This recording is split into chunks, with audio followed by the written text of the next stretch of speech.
तारीख को रीवा बिलासपुर ट्रेन में सफ़र कर रही थी।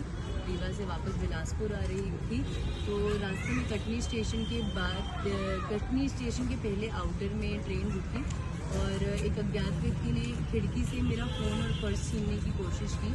मेरे रोके जाने पर उसने मुझे एक मुक्का मारा, जिससे अभी तो काफ़ी हद तक ठीक हो चुकी है मेरी आँख, लेकिन ये पूरा काला पड़ चुका था।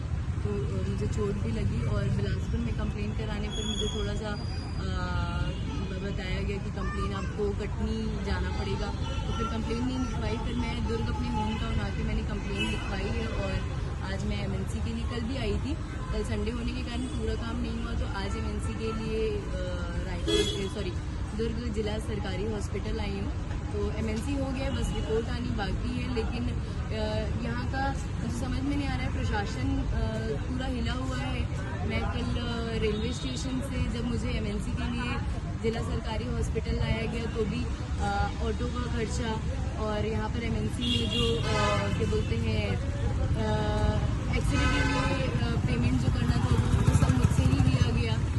तो ये मैं पूछना चाहूँगी कि अगर सरकार की अथॉरिटी की साइड से कोई आ रहा है तो किसी कारण से लोग शायद, मुझे ऐसा लगता है कि कंप्लेन नहीं कराते, क्योंकि जेब उनकी ही ढीली होती है। तो हमें समझ में नहीं आता कि सरकार हमारे लिए है या हमें लूटने के लिए है। यहाँ पर बेचारी जो पुलिस विभाग में कर्मचारी हैं वो मुझे अपनी गाड़ी में लेके आ रहे हैं, तो ये वो अपनी एक इंसानियत के कारण लेके आ रहे हैं। लेकिन मुझे ऐसा लगता है कि इसके लिए सरकार को एक व्यवस्था करनी चाहिए, एक फंड रिलीफ करना चाहिए, क्योंकि हर इंसान, बात पैसे की नहीं है, बात सुविधाओं की है कि अगर सरकार हमारी सहायता के लिए बैठी है तो सरकार को इसके लिए हेल्प करनी चाहिए। आपका कहने का मतलब है आप सरकार से काफ़ी नाराज है, चाहे जी मैं बिल्कुल रेलवे प्रशासन से बहुत ही ज़्यादा नाराज़ हूँ, क्योंकि अगर हम ट्रेन में सफ़र करते हैं तो रेलवे की रिस्पॉन्सिबिलिटी होती है कि वो हमें सेफली हमारी जर्नी तक पहुँचाए। और आज रेलवे में कोई सेफ्टी नहीं है, किसी भी प्रकार की सिक्योरिटी नहीं है, तो ये बहुत चिंता का विषय है जितने भी ट्रेन में सफ़र करने वाले हैं उनके लिए। तो रेलवे को ट्रेन में सहायता और सुविधाएं, सेफ्टी बढ़ानी पड़ेगी।